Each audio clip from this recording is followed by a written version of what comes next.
Então, pessoal, o senhor Campos Neto, aí nos últimos meses do seu mandato, está mandando a real realmente aqui a respeito da questão da inflação, que teoricamente é o ponto que o Banco Central deve mais combater, não é? E ele trata aqui de um círculo vicioso, sobre o qual eu já falei aqui no canal em várias oportunidades, quando eu trato do problema da dívida pública, não é? Que é o ciclo de uma dívida aumentando a inflação, aumentando aí a base monetária, obviamente, né, que é o que causa o aumento de preços lá na outra ponta aí. E, em tese, aqui de acordo com o Campos Neto, o Brasil não quer entrar nesse ciclo aí para não ter o problema de outros países desenvolvidos, por exemplo, que tiveram um crescimento exponencial da sua dívida na época da pandemia, né? Porém, não obstante o cara ter uma visão bastante correta, bastante equilibrada desse tema, e, convenhamos, ser o sujeito responsável por evitar que a inflação dispare nesse desgoverno Lula, não obstante ele seja um cara com uma visão muito boa, né? Ele é tratado pela senhora Gleisi Hoffmann aqui, né, presidente do PT, como um especulador medíocre, né? A senhora Gleisi Hoffmann, medíocre, é a senhora, é claro, né? Mas também o senhor ministro da Fazenda do seu governo, que é medíocre, e vários outros que passaram por essa pasta aí também, presidentes do Banco Central na gestão petista, e que foram responsáveis por levar o Brasil a picos de inflação e também a uma recessão da qual a gente não saiu completamente ainda, né?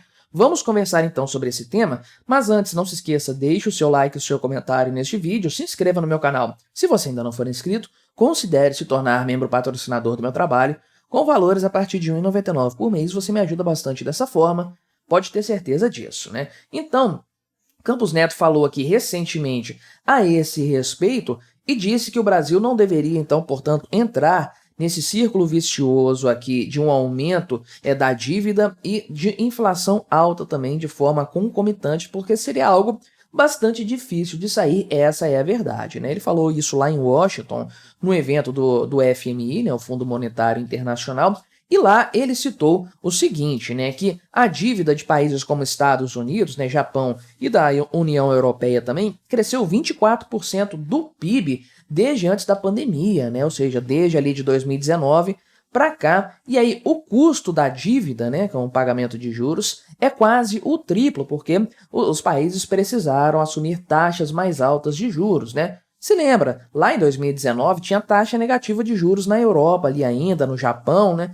Isso foi revertido principalmente por conta aí no decorrer da questão da pandemia, do combate à pandemia aí e tudo mais, né? Então, fica a grande questão que ele levanta, que é um problema seríssimo, né? Para onde que esse dinheiro vai, né? Por quê? Vamos falar sobre a inflação aqui, eu sempre falo no canal, mas nunca é demais repetir porque se comete muito erro nesse sentido. Inflação é o aumento da base monetária, é mais dinheiro disponível circulando na economia. O governo imprime dinheiro, esse dinheiro circula na economia e acaba causando, aí sim, a sua consequência mais visível, que é o aumento de preços. Então a inflação não é aumento de preços de forma generalizada na economia. Isso é uma resposta do mercado a uma inflação que já aconteceu, a um aumento de base monetária que aconteceu anteriormente. Esse fenômeno é facilmente verificável na Argentina, porque o governo anterior segurou os preços durante muito tempo por meio de subsídios às empresas, aos vendedores, aos lojistas, né?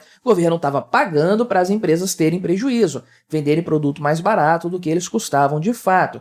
Então, o aumento de preços estava represado por conta de subsídios que, por sinal, eram pagos mediante dinheiro impresso do nada, aumentando a base monetária. Então, a base monetária estava crescendo, a inflação estava acontecendo, mas os preços não estavam subindo porque o governo estava impedindo por meio de interferências diretas na economia. Quando Javier Milei assumiu a presidência da República, ele, obviamente entendendo que esse era o real problema da economia, tratou logo de acabar com os subsídios para parar de imprimir dinheiro e liberou os preços. Então os preços estão subindo na Argentina justamente para compensar essa inflação que já aconteceu. Eles estão apenas se adequando ao novo cenário monetário argentino, né? Isso vai acabar em algum momento, essa tendência, tanto que a inflação está crescendo mais devagar por lá. Provavelmente vai crescer até meados desse ano, o pessoal está projetando isso, mas os preços vão se estabilizar porque a base monetária já se estabilizou, né? Então, a inflação é justamente o governo imprimindo mais dinheiro. Qual que é o problema aqui no Brasil, né? O problema é o seguinte, no ano passado o governo teve um aumento de dívida real não só o déficit primário, o aumento real de dívida, considerando o pagamento dos juros aqui, né, os juros do pagamento da dívida pública, de R$ 1 trilhão. Esse é o valor a mais de dívida que o governo teve que contrair no decorrer do ano passado. Você acha que o mercado, que o setor financeiro tem esse dinheiro disponível hoje para emprestar para o governo todos os anos mais R$ 1 trilhão? Obviamente não. Isso vem de expansão da base monetária, vem de compra de dívida aí pelo Banco Central, que a ideia, qual que é a ideia nesse sentido aí, né? Inclusive, é uma diferença entre o quanto de dívida que o Brasil tem de acordo com a conta aqui do governo brasileiro e o FMI. Dá uma diferença de uns 13% do PIB, porque a dívida em poder do Banco Central o governo não considera como sendo uma dívida de fato, que é um absurdo total, né? A dívida, de acordo com o FMI, a dívida brasileira está na casa dos 86%, 85%, 86%, né? Qual que é a ideia por trás disso? Se o governo hoje tem que se endividar mais, o Banco Central, então, ou qualquer outro banco, qualquer outra entidade, é claro, né? Mas o Banco Central entra fazendo isso. O que ele faz? Ele adquire dívida pública e imprime dinheiro para pagar por essa dívida e fica com essa dívida retida para si.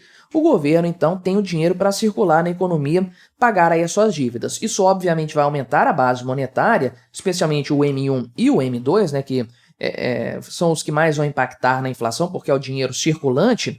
Então, isso acaba realmente tendo a repercussão negativa da inflação. Só que aí a ideia é que depois, posteriormente, o governo tenha superávit e aí ele pague essa dívida. Então, a dívida está em poder do Banco Central e o Banco Central trocou a dívida por dinheiro. Agora o governo vai pagar isso, o Banco Central vai quitar essa dívida, então, e vai ficar com esse dinheiro e vai estocar isso aí. Vai sair do M1 e vai sair do M2. Vai compor ainda a base monetária do real, que ela não tem como diminuir de fato, mas o agregado ali responsável pelo dinheiro circulante vai ser reduzido, e aí você tem uma contração do dinheiro disponível na economia. A ideia é essa. Obviamente, isso não acontece, e aí a dívida cresce progressivamente, o governo precisa pagar mais juros, né, tanto no montante quanto no percentual, porque uma dívida maior, né, o risco dessa dívida não ser paga se torna maior também, o Brasil é um país emergente, e aí o governo tem que ficar gastando dinheiro com a dívida pública, com os juros também. E aí fica mais difícil pagar essa conta, o governo tem que imprimir mais dinheiro, e aí o que acontece? A inflação aumenta. Então a dívida vai subindo, ela vai se tornando cada vez mais cara, porque quanto maior é a dívida, mais se tem que pagar para rolar essa dívida, e aí o governo tem que imprimir mais dinheiro para custear isso, a inflação vai aumentando também de forma descontrolada.